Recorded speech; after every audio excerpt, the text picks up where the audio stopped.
කාලේ බීලා ඉන්න විතරක් නෙවෙයි මම කියන්නේ මේ ගොඩක් වැරදිරේ ගන්න තේරුම් ගන්න එපා මම කියන දේවල් මොකද මේ විනෝද වෙන්න ඕනේ අපි ගිහියෝ කියන්න හැටියට අපිට තියෙනවා අපිට විනෝද වීම වැරදක් නෙවෙයි නමුත් හරි විදියට ඒකෙන් පොඩි කාලයක් අපි වෙන් කරමු සමාජයේ පොඩි කියන්නේ සමාජයේ දායක මෙහෙවරක් කරන හොඳ දෙයක් කරන්න අපි පොඩි කාලයක් ඒක Taman දවසක් එක්ක පැය භාගයක් මොනවාරි දෙයක් කවුරුහරි සමාජයේ සම්පූර්ණ පුළුවන් නම් කාවරි හරි ගස්සන්න කාවරි කාට හරි මඟ පෙන්වන්න අපි ඇයි නොකර ඉන්නේ ඉතින් මේ දේ මම හිතුවා අපි පොඩ්ඩක් මොනවාරි දෙයක් කරමු ඒකෙන් තව අපි මොකද විශේෂයෙන් අපි අද කරන්නේ මේ සත්ත්ව ජීවිතය ඒ වගේම නෙමෙයි මේක ඇත්තටම බැලුවොත් මේ එන්වයරන්මන්ට් එක මේ ලෝක විනාශය කියන මේ හැම දෙයක්ම මේ තුල ගැබ්බෙලා තියෙනවා ඒක මට වඩා මම හිතන්නේ ඒක පරිසරවේදී අපේ ලොරන්ස් මහත්තයා කියන එක අපි හොඳට කියලා දෙයි ගැන නමුත් අපි මේ ජීවිතයක් බේර ගන්න හදන්නේ තව ජීවිතයක් ඒ අපේ ජීවිත අපි නිවැරදි කර ගන්න හදන්නේ ඉතින් මේක ඇයි ඉතින් ඒ වගේ කාර්යයකට ඇයි අපි දායක නොවෙන්නේ ඉතින් මේ රෂාන් මම හිතන්නේ ඔබතුමා දැන්ට මගේ මාත්‍ය වැඩසටහන් කීපයකට සහභාගී වුණා ඔබතුමා දැක්කා අපි ගියාම මේ මිනිසුන්ගේ තිබුණු මනසත් වැඩසටහන අවසානයේ එයාගේ තිබුණු ආකල්පයේ වෙනසක් ඔබ ගැන සතුටු වෙනවද අනිවාර්යයෙන් මම හිතන්නේ මම ජීවිතේ සතුටු වෙච්ච එක අවස්ථාවක් තමයි මම හිතන්නේ මේ වැඩසටහනට මම සහභාගී වීම මම මිනිසුන්ගේ මේ කියන්නේ මම දැක්ක මේ ළමයින්ගේ විශේෂයෙන් මේ කුඩා දරුවන්ගේ වෙනස් වීම වුන් වැඩසටහන එනකොට කියන්නේ වැඩසටහන ශාලාවට ඇතුළට එනකොටයි ඒකේ ශාලාවෙන් පිටත යනකොට උන්ගේ මේ වෙනස් වීම මම හිතන්නේ ඇත්තටම අපිට සතුටු කඳුළු වෙනවා නේ සමහර වෙලාවට මේ දකින්නකොට කොච්චර දෙයක් අපිට කරන්න පුළුවන් වුණාද කියලා පැය 3ක් වැනි කෙටි කාලෙක ඉතින් ඒක තාමත් මම හිතන්නේ Tamanට තව Taman අපි නින්දට ගියත් අපිට නිදිය ගන්න පුළුවන් හොඳට අපි අද මොන හරි දෙයක් කරා කියන එක. කළා උදේ නැගිටින්න පුළුවන් හොඳින් අපි සමාජයට මොන හරි දෙයක් කරා කියන එක නේ. අපි දන්නේ අපි අද ඉඳීද හෙට නැති මැරෙයිද අපි ඒව දන්නේ නමුත් හැම වෙලේම අපි යමක් හොඳ දෙයක් කරොත් අපිට ඒක ලැබෙනවා. ඔරෂන් දැන් අපි මේ සියලුම අත්දැකීම් තුළින් අපි ලොකු තීරණයක් ගත්තා නේද?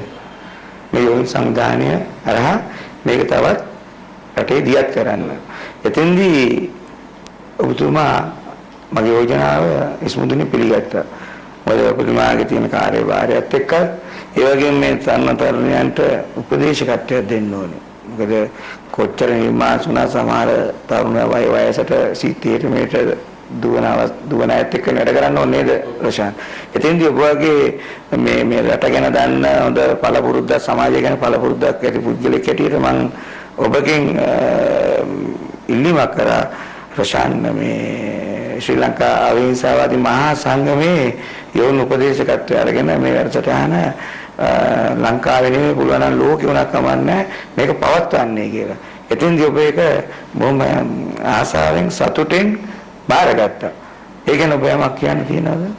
ඔව් මම ඇත්තටම සතුටු වෙනවා මම අද ජාතික කියන්නේ යෝන් සංගමේ උපදේශක හැටියට ජාතික උපදේශක හැටියට කටයුතු කිරීම ගැන මොකද මම හිතන්නේ මම විශ්වාස කරනවා අපිට තරුණ පරම්පරාව හදන එක ලේසි අපිට වැඩිහිටි පරම්පරාව හදනට වඩා මොකද තරුණ පරම්පරාව ධාරණය කිරීමේ ශක්තිය සහ ධාරණය කරගන්න කියන්නේ විදි වෙනස් සහ ඉක්මනින් කියන්නේ ඒකලං අවබෝධ කරගන්නවා තරුණ පරම්පරාව මොකද මම මේ දැක්ක දේවල් මම යෝන් සංවිධානයේ ජාතික උපදේශක වෙන්න කලින් නම් මම දැකපු දේවල් නෙමෙයි ඔබතුමාත් එක්ක මම ගියා නේ ඊට පස්සේ මම ඇත්ත දැකපු දේවල් මොකද මම විශ්වාස කරන පොඩි මේ කුඩා දරුවන්ව හැදුවොත් අපිට අනාගත පරපුර ඒ කියන්නේ ඒක වුන් තමයි අනාගත පරපුර ඇත්තටම.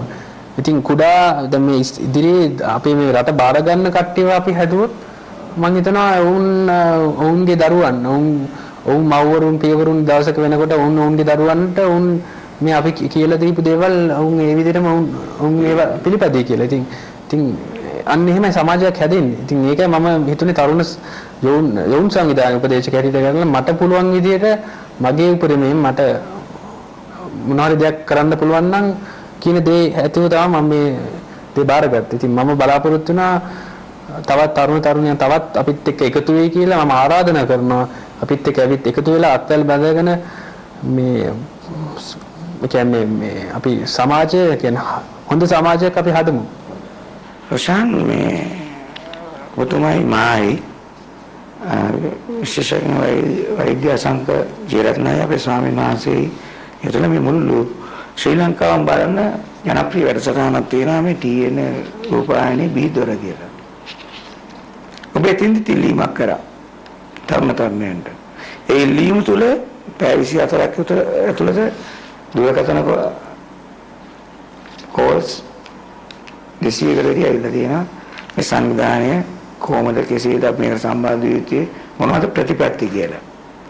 එතනින් අපිට පේනවා නේද මේ සමාජයට පිපාසයක් තියෙනවා කියලා. සමාජ විපර්යාසයක් එක්ක. ඒ කියන්නේ මොකද රෂානි?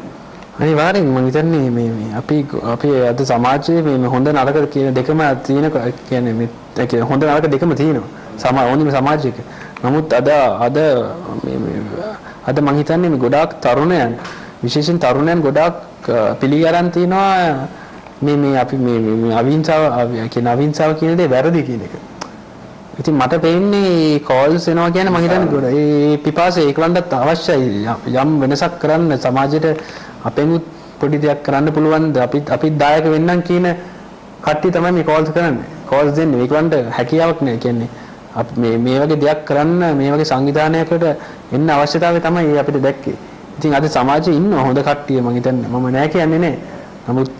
නමුත් වැඩි හරියක් අපි දකින්නේ ගොඩක් මේ දේවල් වැඩි ඇත්තම මේ අපි මේ කරන දේවල් ගොඩක් අනුමත කරන්න නැති කට්ටියක් ඒක සමාජ ක්‍රමයේ හැටිනේ රෝෂාන් ඒක අපිට ඒක සමාජ ක්‍රමයේ හැටි එම වුණොත් ඔබතුමා ඊයේම දන්නවනේ අපේ වැඩසටහනට එක් නාලිකාවක් අපි ගැන ක්‍රියා කරපේටි ඉතින් ඒව ගැන අපි එච්චර ඉලවන්න යන්න ඕනේ නැහැ නේද? ඇත්තටම ඉතින් අපි මේ ඒ වගේම තමයි අපි මේ කියන්නේ මේ අපිට මෙතන ආගම් ಜಾති ભેදයක් නැහැ. මේ කියන්නේ මේක කිසිම ආගමක් හෝ ජාතියක් යට කිසිම දෙයක් එහෙම මේක ලේබල් එකක් නැහැ. මේක එකම ලේබල් එක තමයි අවිහිංසාවට එරෙහිව. මෙතෙන්දී ඔබතුමා කියන සනාත වෙන කරුණක් මම කියන්නම්. දැන් මේ මාස 3ක් ඇතුළත අපි පිහිටවපු සංවිධාන යෝන් සංවිධානත් එක්ක බැලුවම බදුල දිස්ත්‍රික්කයේ පිහිටවලා තියෙන යෝන් සංවිධාන 5ක් කලාපාංක 1 2 3 4 5 කියලා. නුවර දිස්ත්‍රික්කයේ 3යි පොළොන්නරුව ඒ වගේම අනුරාධපුරේ ඒ වගේම රෂාන් සහභාගී වුණා මම හිතන්නේ හංගුරන්කට ඒක. ඔව්. විශේෂයෙන් නොච්චියාගමක ගොඩාක් සහභාගී වුණේ තරුණ මේ දාම්පාසල් ගුරුවරු යෝන් සංවිධානයේට.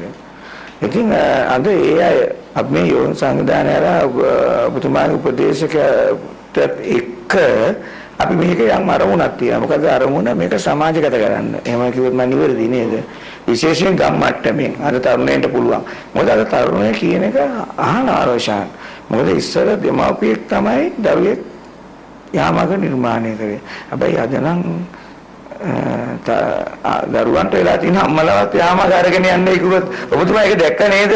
වැඩසටහන වලදී. අනිවාර්යයෙන් මම ඒක දැක්කා. මොකද සමහර වෙලාවට මේ දරුවන් ගිහිල්ලා ගෙවල් වලට ගිහිල්ලා කිව්වම අපිට මෙහෙම අපි අද ඉඳන් කන්නේ නැහැ හරි මොනවාරි කිව්වම ඊට පස්සේ කියනවා නෑ මේ කරවල ගාලා කර මාළු ගාලා කර කන්න නැත්තම් ඉතින් මේ කොහොමද ඉන්නේ කියලා අම්මලා ඒක දෙමව්පියන්ගෙන් සහායයක් නෑ දරුවන්ට. එහෙම සමාජයක් තමයි ඇත්තටම අද තියෙන්නේ. මේ වගේම හොඳ දෙමාපියෝ ඉන්නවා. මේ පළමුදා මම රොෂාන් මං පොළොන්නරුවට යනකොට මම හිටියා මට කැම ගන්න ගිය හෝටලේ එක දරුවෙක් කියලා මට කතා කරා දෙමාපියෝ දෙන්නත් එක්ක. ඒ කිව්වා ඔබතුමා ඉල්ලා මේ හිටියම් පූර්වාරාම දේශනයක් කරා මේ වගේ දරුවා නිර්මාංශයි. ඒ අම්මයි තාත්තයිලා මට ස්තුති කරා. එදා ඉඳන් මේ දරුවා කිසි දෙයක් කෑවේ නැහැ. ඉතින් මට කියනවා පොඩි අවවාදයක් දෙන්නලු මෙයා එළවලු කනවා අඩුයි කියලා. ඊට පස්සේ මම දරුවට දුන්නා chart එකක්. ඒ අවශ්‍ය විටමින් අරම. ඉතින් එහෙම සිදුවීමුත් තියෙනවා. එහෙම සිදුවීම් තියෙනවා. ඒක තමයි. නමුත් වැඩි හරියක් අද අපි මේ සමාජය අද අපේ සමාජයේ බැල්ල මේ අපි කතා කරන්නේ. අපි යනකොට අපිට පේනවා නේද ජනතාවගේ තියෙන මේ මම ඔබතුමාලා මම ඊයේ පෙරසරණ අවසානයේ මම දැක්ක SMS එකම ගොඩක් එනවා. තරුණයන්ගේ අපි අදිනා වෙජිටේරියන් කියන්නේ ගොඩක් ඒ කියන්නේ එක තමයි තරුණයන් ගොඩක් හරි අඩු වශයෙන් තමයි ගොඩක් වැඩිහිටියන් මේකට දායක වෙන්නේ. නමුත් ඉතින් දැන් මත්පැන් උනතර තරුණිය බොන්නේ නැහැ නේද සන්නේ? අපිට ඇත්තට ඒ අතින් බැලුවම අද මත්පැන් මේ දුම් වටි මේවා ගොඩක් තරුණයන් අද ප්‍රතික්ෂේප කරලා තියෙනවා. මොකද ඒකෙදි ඉතින් තව පොඩි ඒ කියන්නේ එකකින් ඉතින් හැමෝම නෙවෙයි. නමුත් ඉතින් හරි සමාජයේ ඉතින් අමාරුයි මොකක් හරි නවත් මේම රෝෂන් අපිට තරුණ වයසේම එක තරුණියක් නිර්මාංශ කරොත් එතෙන්දී අර මම ඔබතුමාට ඒ පත්‍රිකාව ඉදිරිපත් කළා ඇති අර පාණාතිපාතා කියලා සූත්‍රයක් තියෙනවානේ. ඒ සූත්‍රය අනුව පන්සිල් පද පහම රැකෙන අයුරු කැඩෙන අයුරු කියා දෙනවා පළවෙනි ශික්ෂාපදේ කැඩුවා.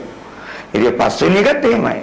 අර මේ කියන්නේ පස්වෙනි එකත් කැඩෙන අයුරු ඒක තියෙනවා. ඉතින් එතෙන්දී අපි අනිවාර්යයෙන්ම තරුණයක් විශේෂයෙන් තරුණියෙක් නිර්මාංශ වෙනකොට අනිවාර්යයෙන් මේ පන්සිල් පද පහ රකින්නවා කියන්නේ ආයුර්ණ සබල ප්‍රඥා දරුවෙක් මේ රට බිහි කරනවා කියන එකනේ.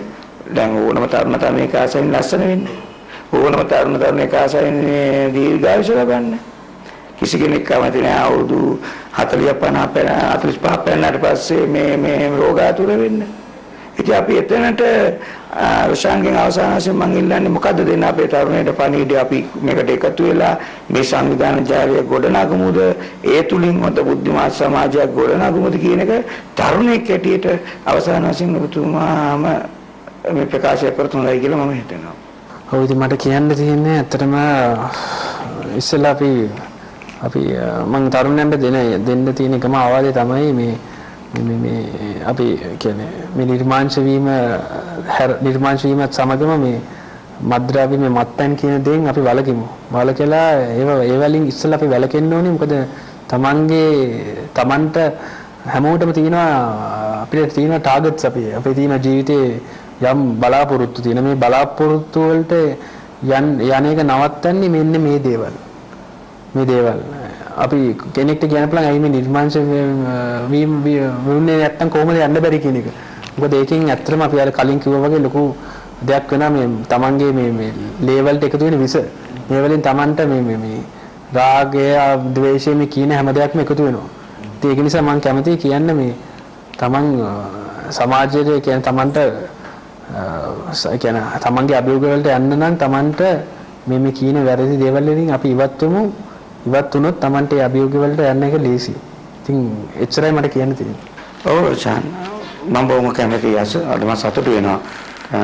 දුර්ලභ අවස්ථාවක් ලබාගත් මනුස්සාත්මය නේද රොෂාන්? ඒකේ තාරුණ්‍ය. ඒ කියන්නේ ජීවිතයේ හොඳම කාලය.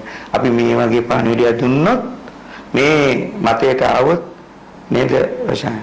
හොඳ ලස්සන තාරුණ්‍යයක් නේ. අපි ප්‍රාර්ථනා කරමු. අපි ප්‍රාර්ථනා කරමු යෝන් සංවිධානයේ මගින් අපිට තව හොඳ දැහැමි පරපුරක් අපිට හදන්න පුළුවන් වෙයි කියලා අපි මම හිතනවා නේ මම හිතන්නේ ඒක පුළුවන්. අපි මේ සම්බන්ධ අපි CD පැට නේද සියල්ලක්ම අපි නොමිලේ දෙමු ඉල්ලුවොත් නේද කියව නොමිලේ ඒ වගේ ඉන්නගෙන ඒ අරහා අපි ඒ යථාර්ථය නිකන් නිර්මාණය වෙන්න අවශ්‍ය නැහැ. අපි කියන යථාර්ථය අවබෝධ වෙන්න. දැන් මේ පිළිකුලකට වෙන්න තමන්ගේ හිතට දැනෙන්න ඕනේ. තමන්ගේ හෘද සාක්ෂියට දැනෙන්න ඕනේ. ඇයි අපි මේ කරන්නේ හරිද කියලා. ඔව් එහෙම නැත්තම් කරන්න එපා. අපි එතනට යවුණේන්ට පාර කපමු කිව්වොත් රෂාන් අත්වල බැන ගන්න. පාර කපමු. ඔව් රෂාන් හරි. අපි ඉදිරියට හම්බෙමු. අපි නිතරම මම ඔබතුමාත් එක්ක අවවාද අනුශාසනාදීගෙන ඔබතුමාත් එක්ක මම පිටිපස්සෙන් ඉන්නවා. හරි නේද? හරියට. ඔව් අත්වල බැඳගෙන හොඳ සමාජයක් මේ රට ජාතියට බිහි කරන්න ඔබත් එක්කම හොඳ තාරුණ්‍යයක් බිහි වේවා කියලා මම ප්‍රාර්ථනා කරමින් මේ වැඩසටහන අවසන් කරනවා.